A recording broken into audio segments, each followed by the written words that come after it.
Hello dear students, welcome to your NEET Gurukulam educational channel. NEET Gurukulam educational channel में आपका हार्दिक स्वागत, हार्दिक अभिनंदन। हम लोग आज सेल की में आगे बढ़ रहे हैं। हम लोग आज समझेंगे सेल इन्वेलप को अच्छी तरह से समझेंगे, यूकैरियोटिक सेल और प्रोकैरियोटिक सेल दोनों को। अभी हम क्या पढ़े थे? यूकैरियोट्स में कौन कौन से ऑर्गेनिज्म आते हैं? तो पहले यूकैरियोट्स में जो ऑर्गेनिज्म आते हैं वो हैं protistans, plants, animal, fungi. Protistan, plants, animal और फंजाई ये यूकैरियोटिक ऑर्गेनिज्म है। यूकैरियोटिक सेल की अगर बात करते हैं तो यूकैरियोटिक सेल में एक्सटेंसिव कंपार्टमेंटलाइजेशन पाया जाता है। साइटोप्लाज्म का एक्सटेंसिव कंपार्टमेंटलाइजेशन पाया जाता है, मतलब साइटोप्लाज्म अलग अलग हिस्सों में, अलग अलग भागों में डिवाइडेड रहता है, जिसको हम लोग सेल ऑर्गेनेल्स भी कहते हैं। Cell cytoplasm membrane bound cell organelles की मदद से, यूकैरियोटिक सेल की अगर बात कीजिएगा तो यूकैरियोटिक सेल का cytoplasm membrane bound cell organelle की मदद से वो अलग अलग कंपार्टमेंट में बटा रहेगा। कंपार्टमेंटलाइजेशन होता है, अलग अलग टुकड़ों में बटा रहता है। इसमें एक ऑर्गेनाइज्ड न्यूक्लियस पाया जाता है जो न्यूक्लियर इन्वेलप से घिरा रहता है। यूकैरियोटिक सेल की कुछ कैरेक्टरिस्टिक फीचर्स हैं, जैसे यूकैरियोटिक सेल में कंपार्टमेंटलाइजेशन ऑफ साइटोप्लाज्म पाया जाता है।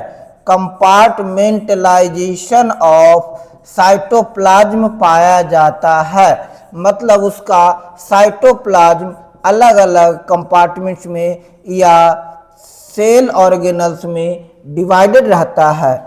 इसमें जो न्यूक्लियस होता है वेल डिफाइंड होता है and along with it well defined रहता है, और साथ ही साथ इनक्लोज्ड इन न्यूक्लियर इन्वेलप, ये न्यूक्लियर इन्वेलप में घिरा रहता है। इसके साथ साथ अगर सेल ऑर्गेनल की बात करें तो सेल ऑर्गेनल साइटोस्केलेटन के कारण अपनी अपनी जगह पर फिक्स रहता है। इसमें साइटोस्केलेटन पाया जाता है,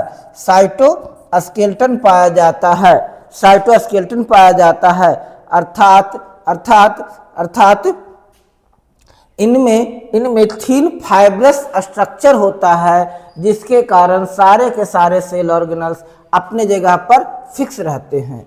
and last but not last इनका जेनेटिक मटेरियल कंडेंस्ड रहता है। जेनेटिक मटेरियल मोस्टली न्यूक्लियस में पाया जाता है, प्रेजेंट इन न्यूक्लियस। ये कुछ यूकैरियोटिक सेल के कैरेक्टरिस्टिक फीचर है। Genetic material organised into chromosome, इनका जेनेटिक मटेरियल क्रोमोसोम के रूप में ऑर्गेनाइज्ड होते हैं। तो ये 4-5 इनके कैरेक्टरिस्टिक फीचर हुए यूकैरियोटिक सेल की। Eukaryotic cells are not identical, सारे के सारे यूकैरियोटिक सेल आइडेंटिकल नहीं होते, एक जैसे नहीं होते। प्लांट सेल और एनिमल सेल दोनों में डिफरेंस होता है, दोनों में अंतर होता है। अंतर क्या होता है? प्लांट सेल में सेल वॉल, प्लास्टिड और लार्ज सेंट्रल वैक्यूल पाया जाता है। प्लांट सेल का कैरेक्टरिस्टिक फीचर, अब एक तो यूकैरियोटिक सेल का कैरेक्टरिस्टिक फीचर क्या हुआ? यूकैरियोटिक सेल का कैरेक्टरिस्टिक फीचर हुआ कंपार्टमेंटलाइजेशन ऑफ साइटोप्लाज्म, यानी साइटोप्लाज्म का अलग अलग कंपार्टमेंट में बटा रहना। दूसरा, मेम्ब्रेन बाउंड सेल ऑर्गेनल का पाया जाना। तीसरा, वेल डिफाइंड न्यूक्लियस का पाया जाना एवं न्यूक्लियस का न्यूक्लियर इन्वेलप से घिरा रहना। जेनेटिक मटेरियल का न्यूक्लियस में कंडेंस्ड होना। ये कुछ इनके यूकैरियोटिक सेल के कैरेक्टरिस्टिक फीचर हुए जो इन्हें प्रोकैरियोटिक सेल से अलग करते हैं, प्रोकैरियोटिक सेल से अलग करते हैं। अब अगर प्लांट सेल की बात करते हैं तो प्लांट सेल के कुछ कैरेक्टरिस्टिक फीचर होते हैं, जैसे प्लांट सेल में प्लास्टिड युक्त सेल वॉल पाया जाना, प्लास्टिड और बड़ा लार्ज सेंट्रल वैक्यूल पाया जाना। ये कम से कम दो ऐसे कैरेक्टरिस्टिक फीचर हैं जो केवल प्लांट सेल में पाया जाता है, एनिमल सेल में नहीं पाया जाता है। इनका सेंट्रल वैक्यूल लार्ज होता है।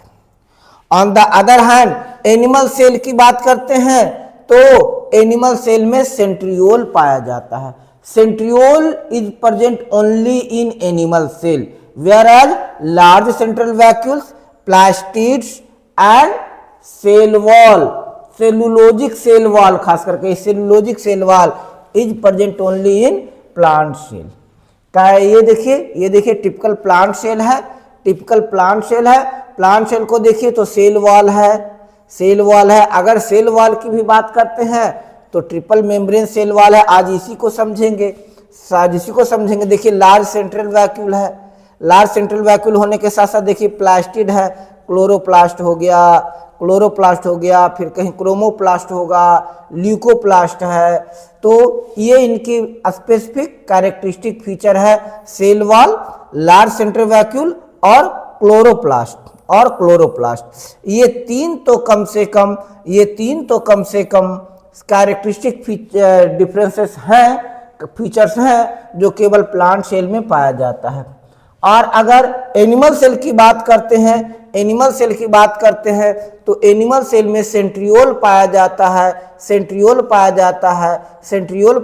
यह केवल एनिमल सेल में पाया जाता है, जबकि प्लांट सेल में एब्सेंट रहता है। चलिए अब हम सेल मेम्ब्रेन की बात करते हैं, सेल मेम्ब्रेन समझते हैं जो आज मुख्य मुद्दा है। सेल मेम्ब्रेन की अगर detail structure of cell membrane was studied after the advent of electron microscope.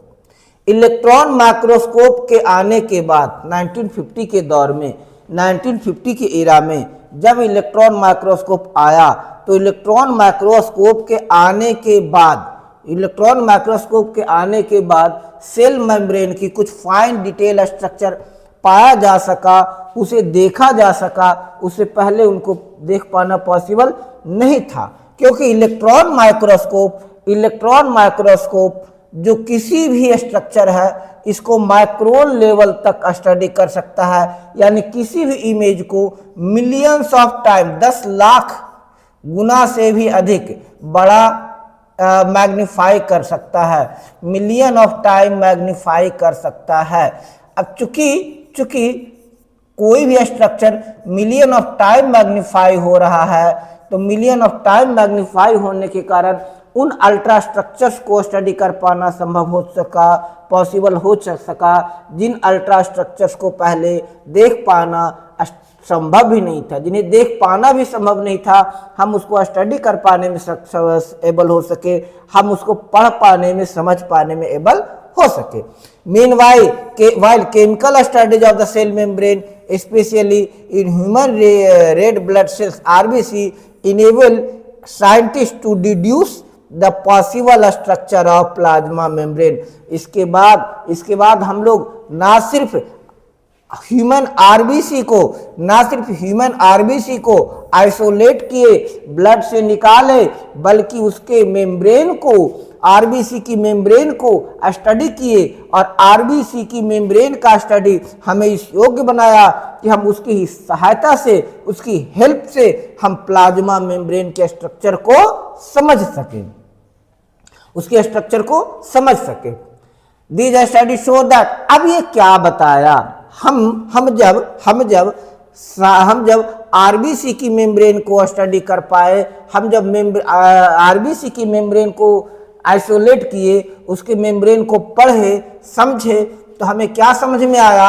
हमें समझ में आया कि ये जो सेल मेम्ब्रेन होता है ये लिपिड और प्रोटीन का बना होता है। सेल मेम्ब्रेन 2 कंपोनेंट का बना होता है, लिपिड प्लस प्रोटीन। ये लिपिड प्लस प्रोटीन का बना होता है, और लिपिड में भी लिपिड में भी मेन फॉस्फोलिपिड पाया जाता है। पहले हम समझे कि जो सेल मेम्ब्रेन है लिपिड का बना होता है। भाई किस लिपिड का बना होता है? तो वो फॉस्फोलिपिड का बना होता है, फॉस्फोलिपिड का बना होता है। और फॉस्फोलिपिड बाई लेयर के रूप में अरेंज्ड होता है। फॉस्फोलिपिड बाई लेयर के रूप में अरेंज होता है। यहां से देखिए दो लेयर बना लेता है, एक लेयर का हेड अपवर्ड रहता है और दूसरे लेयर का हेड डाउनवर्ड रहता है। इसमें क्या रहता है, क्या समझे? जब हम आरबीसी के मेम्ब्रेन को आइसोलेट किए और उसको स्टडी किए इलेक्ट्रॉन माइक्रोस्कोप की मदद से, तो हमने पाया कि जो सेल मेम्ब्रेन है यह लाइपोप्रोटीन का बना होता है, यानी लिपिड और प्रोटीन का बना होता है। लिपिड में भी मेन लेयर फॉस्फोलिपिड होता है जो बाई लेयर होता है। फॉस्फोलिपिड क्या होता है? बाई लेयर होता है, मतलब दो लेयर बनाकर स्ट्रक्चर स्टडी करता है, दो लेयर बनाता है। अब दो लेयर क्यों होता है? ये समझिए पहले, दो लेयर क्यों होता है? तो कहता है कि दो लेयर इसलिए होता है कि ये हिस्सा तो हाइड्रोफिलिक होता है, ये लेयर हाइड्रोफिलिक होता है, जबकि तेल वाला लेयर हाइड्रोफोबिक होता है। अब देखिए किस लिए होता है, ये क्यों होता है, ये डिस्कस कीजिए कि इसमें बाई लेयर क्यों होता है, दो लेयर क्यों होता है। तो एक लेयर हाइड्रोफिलिक हो गया, ये लेयर हाइड्रोफिलिक हो गया। हाइड्रोफिलिक का मतलब हो गया कि पानी के साथ कुछ सब्सटेंसेस सेल के भीतर कुछ तो जाएगा, लेकिन वह सब्सटेंस इसके बीच वाले हिस्से से नहीं आ पाएगा। यानी ये जो इसके बीच का हिस्सा है, दोनों देखिए, यहां से भी सेल से भी अगर किसी तरह से वाटर मॉलिक्यूल सेल के अंदर आ गया तो वो अंदर ही फंस कर रह जाएगा। तो ये हिस्सा क्या होता है? हाइड्रोफिलिक है। हेड वाला हिस्सा हाइड्रोफिलिक है। हाइड्रोफिलिक मतलब वाटर के लिए एबिलिटी होता है, वाटर लवर होता है, वाटर को अपटेक कर सकता है, पानी इसमें ले सकता है, पानी इसमें यानी भीग सकता है, गीला हो सकता है। लेकिन जो बीच वाला हिस्सा है ये हाइड्रोफोबिक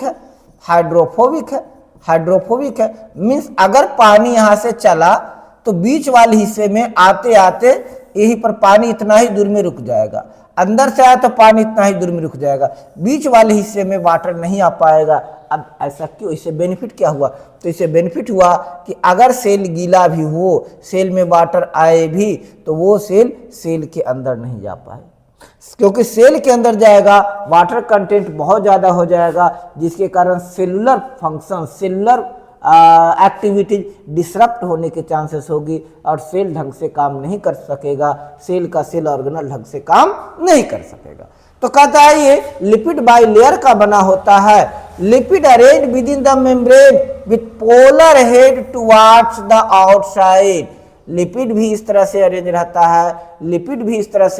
है, लिपिड बाई लेयर में कि लिपिड का पोलर हेड, इसका पोलर हेड आउटवर्ड है, बाहर की ओर है, पोलर हेड आउटवर्ड है, बाहर की ओर है। चाहे आप अंदर से देखिए या बाहर से देखिए, चाहे सेल के भीतर से देखिए या सेल के बाहर से देखिए, चाहे साइटोप्लाज्म के साइड से देखिए या फिर बाहर से देखिए, आपको हमेशा पोलर हेड आउटवर्ड दिखेगा और hydrophobic tell towards the inner part, और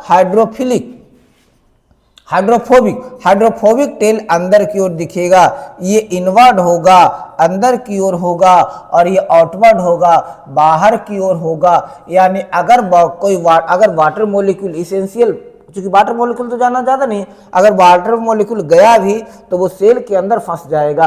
पहले तो वाटर मॉलिक्यूल जाएगा नहीं, लेकिन फिर भी इसमें चैनल्स बने होते हैं, ट्रांसपोर्ट प्रोटीन्स होते हैं, उस चैनल के थ्रू जरूरत पड़ने पर अगर वाटर गया भी तो वाटर सेल के अंदर गया और सेलुलर फंक्शन में काम करना शुरू कर दिया। वैसे तो पहले इंश्योर होता है कि वो पैक्ड रहे, वाटर अंदर जाए ही नहीं, जिसके कारण सेलुलर फंक्शंस डिसरप्ट ना हो और सेल के सारे सेल ऑर्गेनल ढंग से काम कर सके। This ensure that non polar tail of saturated hydrocarbon is protected from aqueous environment. यानी जो हाइड्रोफोबिक टेल इनवर्ड है, इनर साइड में है, ये निश्चित करता है, इंश्योर करता है कि जो सेचुरेटेड हाइड्रोकार्बन है ये एक्वस इन्वायरमेंट से प्रोटेक्टेड रहे, बचा रहे, सेल के अंदर कम से कम, सेल मेम्ब्रेन के अंदर कम से कम वाटर मोलिक्यूल इंटर ना कर सके और वो सेल को डिसरप्ट ना कर सके, सेल मेम्ब्रेन को डिसरप्ट ना कर सके, सेल के फास्फोलिपिड बाइलेयर को तोड़ ना सके और सेल मेम्ब्रेन ढंग से बन सके। In addition to phospho membrane also contain cholesterol. Phospho में जो फास्फोलिपिड मेम्ब्रेन हो गया, ये फास्फोलिपिड है, इसमें कोलेस्ट्रॉल भी है। इसमें क्या है? कोलेस्ट्रॉल भी है, कोलेस्ट्रॉल भी है। आगे समझते हैं, आगे क्या कहता है, आगे क्या कहता है? Later biochemical investigation clearly revealed that the cell membrane also possess protein and carbohydrate. इसमें देखिए कोलेस्ट्रॉल मोलिक्यूल ही सेल मेम्ब्रेन में पाया जाता है। कोलेस्ट्रॉल मोलिक्यूल के साथ साथ इसमें प्रोटीन और कार्बोहाइड्रेट भी पाया जाता है। इसमें प्रोटीन और कार्बोहाइड्रेट यानी शुगर भी पाया जाता है। देखिए फास्फोलिपिड बाइलेयर हो गया, बीच में देखिए कोलेस्ट्रॉल फंसा हुआ है, इसमें प्रोटीन, ये भी प्रोटीन है, ये भी प्रोटीन है, ये भी प्रोटीन है, इंटीग्रल प्रोटीन होता है, चैनल प्रोटीन होता है, कई तरह की प्रोटीन होती है। अब प्रोटीन और लिपिड का ratio cell to cell vary करता है। प्रोटीन और लिपिड का ratio cell to cell vary करता है। The membrane of erythrocyte has erythrocyte के मेम्ब्रेन में 52% प्रोटीन होता है और 40% लिपिड होता है। इरिथ्रोसाइट के मेम्ब्रेन में 52% प्रोटीन होता है, 40% लिपिड होता है। अब देखिए हमको इतना ज़्यादा क्यूरियस और स्मार्ट बनने की आवश्यकता नहीं है।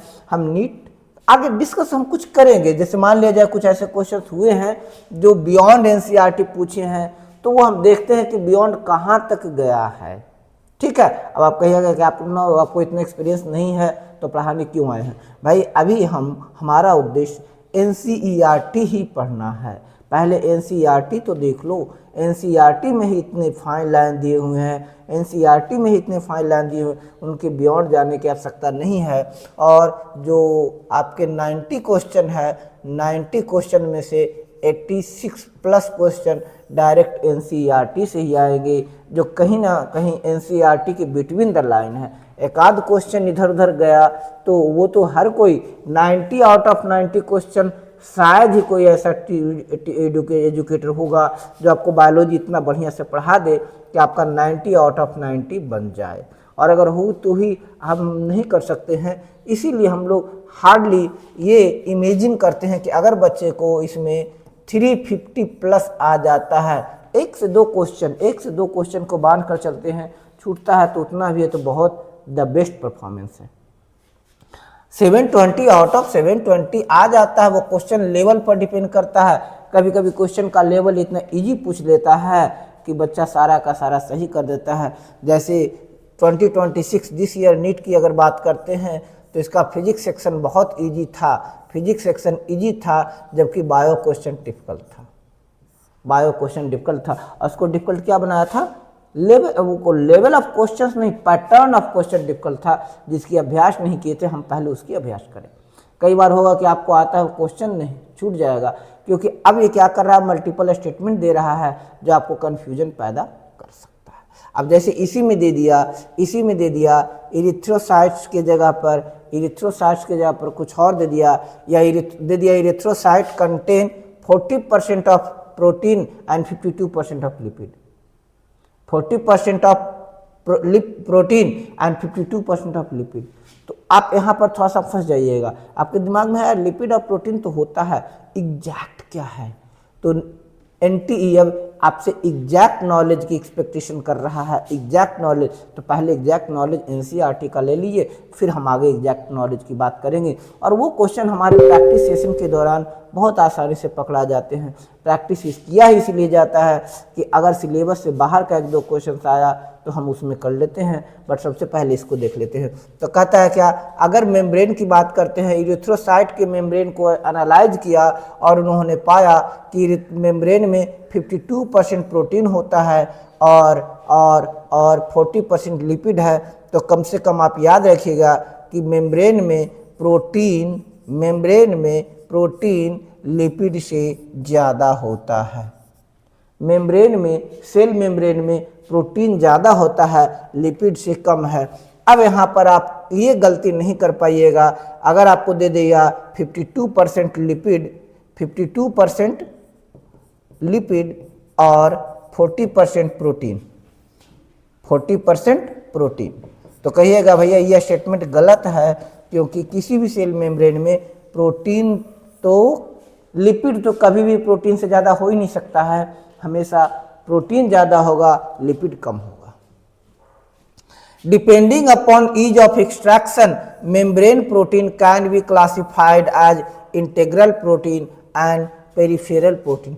मेम्ब्रेन में पाया जाने वाला प्रोटीन मेम्ब्रेन प्रोटीन कहलाता है। सेल के मेम्ब्रेन में पाया जाने वाला प्रोटीन मेम्ब्रेन प्रोटीन कहलाता है। तो मेम्ब्रेन प्रोटीन आया ना वर्ड, मेम्ब्रेन प्रोटीन्स का मतलब हो गया protein present in cell membrane, protein present in cell membrane, protein present in cell membrane.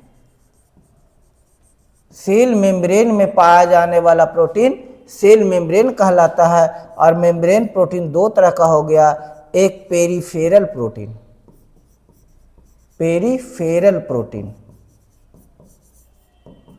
जो पेरिफेरी में बाहर पाया जाता है, और दूसरा इंटीग्रल प्रोटीन। ठीक है, लिख लिए आप, लिख लिए क्या जो प्रोटीन पाया जाता है सेल मेम्ब्रेन में दो तरह का प्रोटीन पाया जाता है, एक इंटीग्रल प्रोटीन हो गया और एक पेरिफेरल प्रोटीन, एक इंटीग्रल प्रोटीन और एक पेरिफेरल प्रोटीन, एक इंटीग्रल प्रोटीन और एक पेरिफेरल प्रोटीन। अब आप प्रोटीन को बड़े ध्यान से देखिए,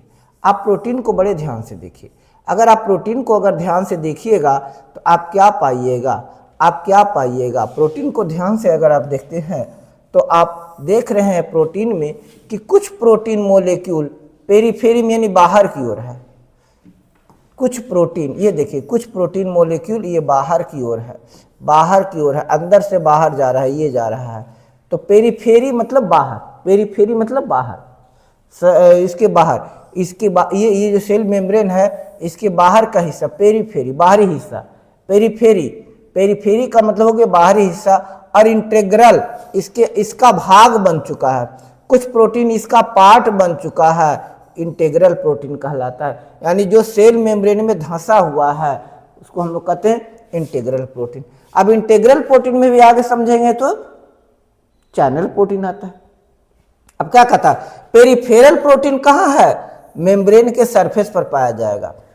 पेरिफेरल प्रोटीन कहाँ पाया जाएगा, मेम्ब्रेन के सरफेस पर पाया जाएगा। जबकि जो इंटीग्रल प्रोटीन है ये पार्शियली और कंप्लीटली मेम्ब्रेन में बरीड रहेगा, पार्शियली या कंप्लीटली मेम्ब्रेन में बरीड रहेगा, या तो पूरी तरह से धंसा हुआ रहेगा या पार्शियली बरीड रहेगा, या कंप्लीटली बरीड रहेगा, बट बरीड रहेगा। तो वह प्रोटीन जो सेल मेम्ब्रेन में बरीड है, धंसा हुआ है, वो कहलाएगा इंटीग्रल प्रोटीन। वह प्रोटीन जो सेल मेम्ब्रेन में धंसा हुआ है इंटीग्रल प्रोटीन कहलाएगा। जबकि वह प्रोटीन जो बाहर है, सेल मेम्ब्रेन पर के बाहरी हिस्से में पाया जाता है, क्या कहलाता है, पेरिफेरी में पाया जाता है, पेरिफेरल प्रोटीन कहलाता है। An improved model of structure of cell membrane proposed by Singer and Nicholson। अब कह रहा है सिंगर और निकोलसन ने 1972 में एक इम्प्रूव्ड वर्जन दिया मेम्ब्रेन के स्ट्रक्चर का, एक इम्प्रूव्ड वर्जन दिया जिसको हम लोग फ्लूइड मोजाइक मॉडल कहे। अब फ्लूइड मॉडल क्यों कहे, क्योंकि जो मेम्ब्रेन का जो मॉलिक्यूल है, सेल मेम्ब्रेन का जो मॉलिक्यूल है, देखिए ये 9th क्लास में, न्यू एनसीईआरटी में 9th क्लास में दिया है कि इसको हम लोग फ्लूइड मोजाइक मॉडल क्यों कहते हैं? तो फ्लूइड मॉडल इसलिए कहते हैं कि मेम्ब्रेन का जो मॉलिक्यूल है, जो फॉस्फोलिपिड्स हैं, ये इनमें मूवमेंट हो सकता है, आगे पीछे, है ना, यानी कई तरह के मूवमेंट हो सकता है, दाएं बाएं आगे पीछे या ऊपर नीचे, कई तरह के मूवमेंट कर सकता है अपनी लिपिड बाइलेयर में। Movement of protein with in the overall bilayer. कहता है क्या कि जो लिपिड है, लिपिड का क्वासी फ्लूइड नेचर होता है। क्वासी फ्लूइड नेचर का मतलब कुछ फ्लूइड के रूप में और कुछ सॉलिड के रूप में, यानी पैक्ड है, फ्री टू मूव नहीं है, लिमिटेड मूवमेंट होता है, ये इसमें ये फ्लिप कर सकता है, फ्लिप कर सकता है। तो चूंकि इनका मूवमेंट लिमिटेड होता है, तो लिमिटेड होने के कारण लैटरल मूवमेंट कर सकता है। जो फास्फोलिपिड है क्वासी फ्लूइड नेचर का है, तो क्वासी फ्लूइड नेचर का होने के कारण यानी पार्शियली फ्लूइडिक, आंशिक रूप से तरल के रूप में काम करेगा, आंशिक रूप से लिक्विड के रूप में काम करेगा और आंशिक रूप से सॉलिड के रूप में काम करेगा। तो जो क्वासी फ्लूइड है ये क्या करता है, ये क्या करता है, प्रोटीन मॉलिक्यूल का लैटरल मूवमेंट पॉसिबल कर देता है। तो लैटरल मूवमेंट पॉसिबल होने के कारण पूरे लिपिड बाइलेयर में मूव कर सकता है, इसीलिए तो इसे कहेंगे फ्लूइड। और मोजाइक इसलिए कि ऊपर से देखने पर देखिए ना, ये दिख रहा है ना, तो इसमें जो इंटीग्रल प्रोटीन्स है, इंटीग्रल प्रोटीन्स है या और भी कुछ कंपोनेंट्स हैं, ये धब्बे के रूप में दिख रहा है। तो जब शुरू में देखा गया लो रिजोल्यूशन पर देखा गया, लो रिजोल्यूशन पर देखा गया, तो इसका जो मेम्ब्रेन है, निकोलसन साहब ने जब लो रिजोल्यूशन पर देखा मेम्ब्रेन को, तो यह मेम्ब्रेन में उनको धब्बे जैसी स्ट्रक्चर दिखी, धब्बे जैसी स्ट्रक्चर दिखी। जैसे घरों में टाइल्स लगता है ना, तो टाइल्स में क्या होता है, कुछ अलग अलग डिजाइन बना देते हैं, अलग अलग स्वास्तिक का निशान बना देते हैं, या कुछ लोग उसमें शुभ लाभ का डिजाइन का अलग टाइल लगा देते हैं, या जो किचन में लगाते हैं तो कहीं फ्रूट्स का, कहीं वेजिटेबल्स का वाला टाइल लगा देते हैं।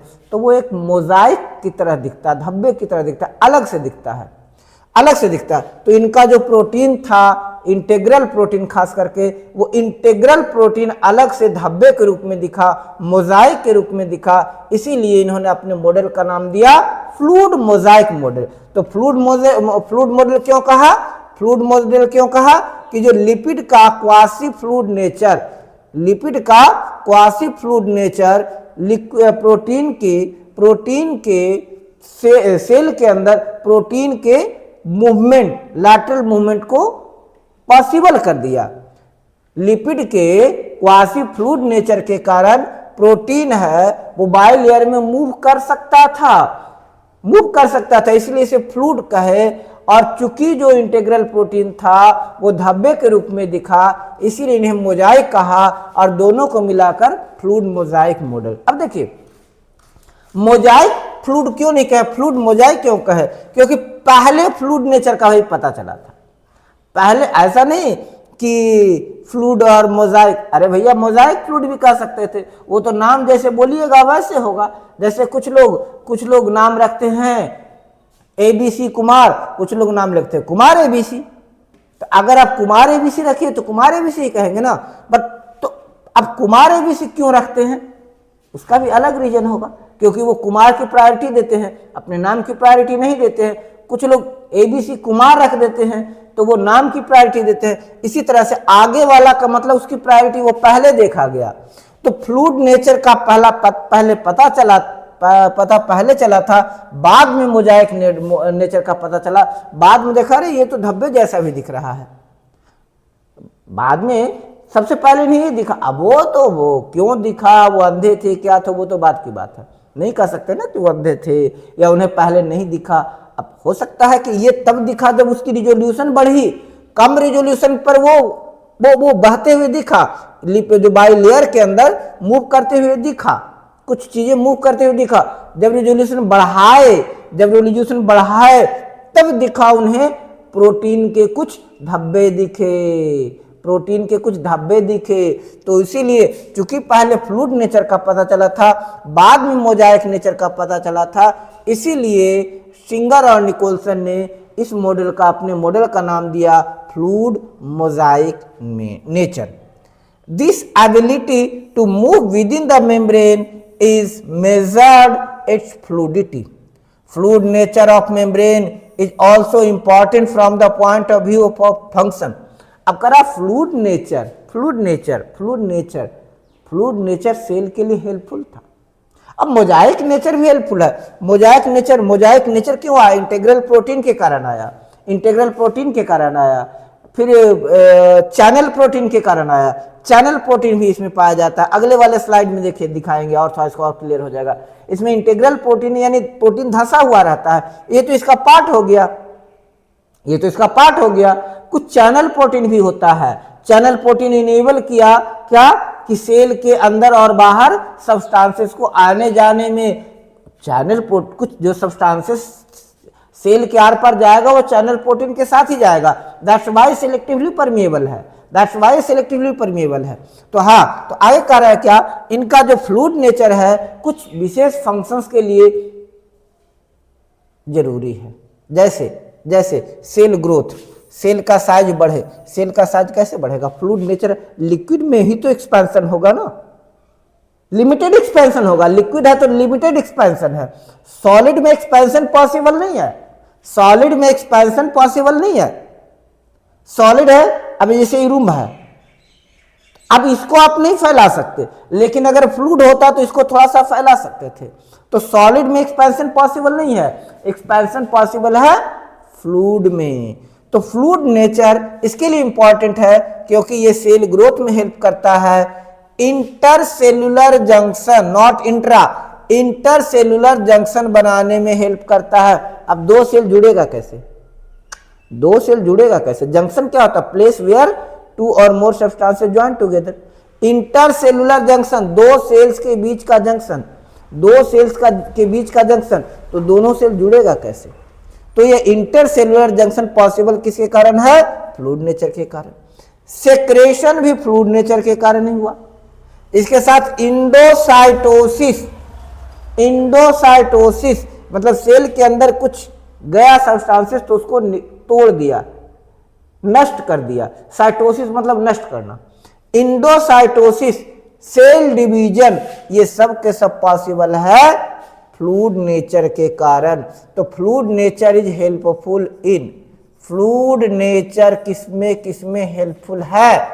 Is helpful in, fluid nature किसमें हेल्पफुल है? तो पहला सेल ग्रोथ में, फ्लूइड नेचर के कारण सेल ग्रोथ पॉसिबल है। अगर सेल फ्लूइड नेचर नहीं होता इसमें तो सेल ग्रो नहीं कर सकता। तो वो फिक्स है ना, वो बढ़ ही नहीं सकेगा। बढ़ेगा कब? उसके बीच कुछ गैप आएगा, उस गैप में सब्सटेंसेस आकर भरेगा तब ना। तो सेल ग्रोथ इसी के कारण पॉसिबल है। इसके साथ ही intercellular junction, formation of intercellular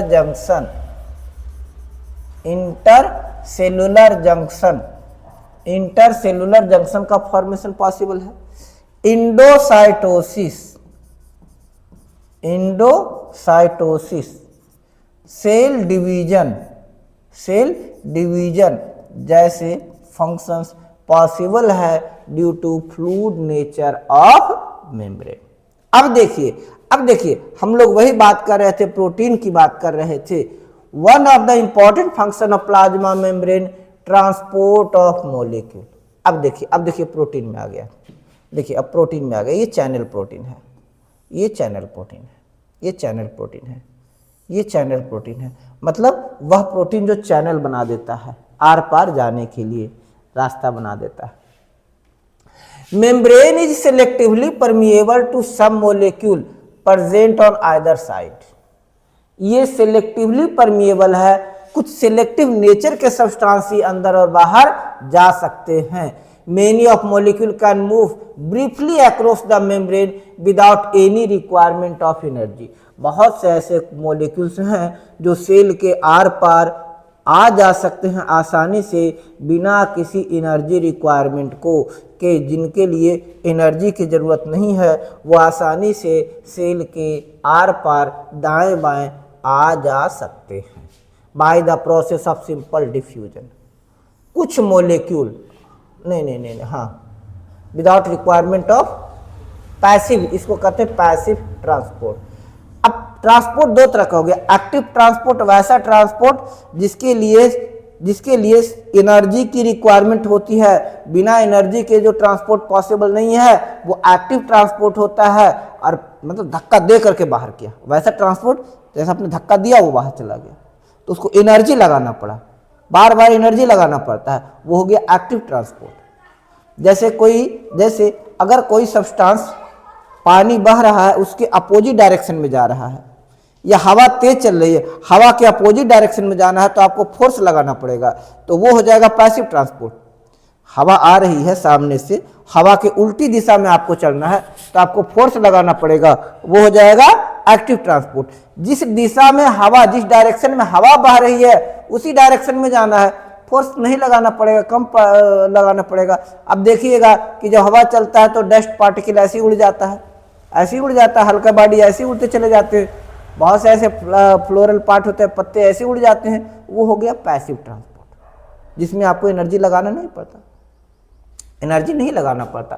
तो कह रहा है क्या कि सिलेक्टिवली परमिएबल होता है आइदर साइड्स के लिए। ये कुछ बहुत से ऐसे मॉलिक्यूल्स होते हैं जो सेल के आर पार बिना एनर्जी रिक्वायरमेंट के आ जा सकते हैं, अर्थात बहुत से ऐसे सब्सटेंसेस हैं जो एक्टिव ट्रांसपोर्ट के द्वारा, पैसिव ट्रांसपोर्ट के द्वारा मूव करते हैं। बहुत से ऐसे मॉलिक्यूल्स हैं जिन्हें एक्टिव ट्रांसपोर्ट के द्वारा लाया जाया जा सकता है, एक्टिव ट्रांसपोर्ट जिसमें पॉसिबल होता है। बहुत से ऐसे मॉलिक्यूल है जो डिफ्यूजन के कारण जाता है। अब डिफ्यूजन क्या होता है, डिफ्यूजन के कारण क्या होता है, खासकर जो न्यूट्रल सॉल्यूट है, न्यूट्रल सॉल्यूट डिफ्यूजन के प्रोसेस के द्वारा जाता है। अब डिफ्यूजन क्या होता है, डिफ्यूजन का मतलब होता है सब्सटेंसेस का हायर कंसेंट्रेशन से लो कंसेंट्रेशन की ओर जाना, डिफ्यूजन कहलाएगा। Movement of transfer of substances from higher concentration to lower concentration, that is diffusion along the concentration gradient. Simple diffusion along concentration gradient. concentration gradient का मतलब होगा different in concentration, एक तरफ concentration ज्यादा है और एक तरफ concentration कम है, एक तरफ concentration ज्यादा है और एक तरफ concentration कम है। जैसे आप अगर किशमिश को पानी में रखिए तो किशमिश के अंदर वाटर का कंसंट्रेशन कम होता है, तो क्या होगा कि वाटर मॉलिक्यूल है, वाटर जो है वो किशमिश अंदर कंसंट्रेशन कम है तो वाटर क्या होगा, किशमिश के अंदर जाएगा और धीरे धीरे किशमिश फूल जाएगा। तो कंसंट्रेशन ग्रेडियंट वही हो गया, एक तरफ कंसंट्रेशन कम है और एक तरफ कंसंट्रेशन ज्यादा है।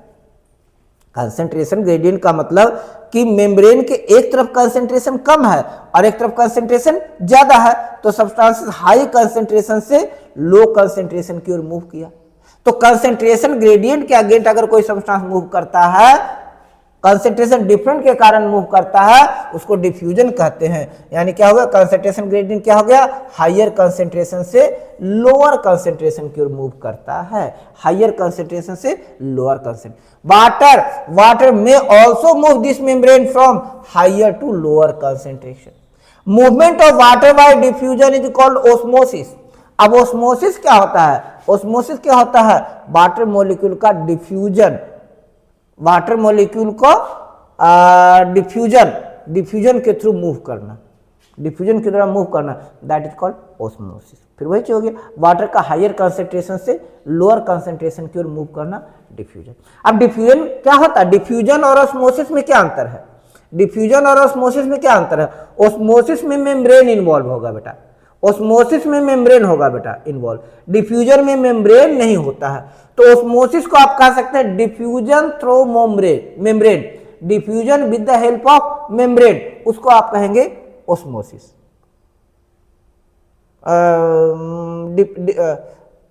Diffusion, sorry, osmosis bye membrane, osmosis bye membrane that's it diffusion. अगर मेम्ब्रेन नहीं है तो वो ऑस्मोसिस कहलाएगा। जैसे रूट में जो मूव होता है वो ऑस्मोसिस के द्वारा होता है, आया उससे पार करता चला गया।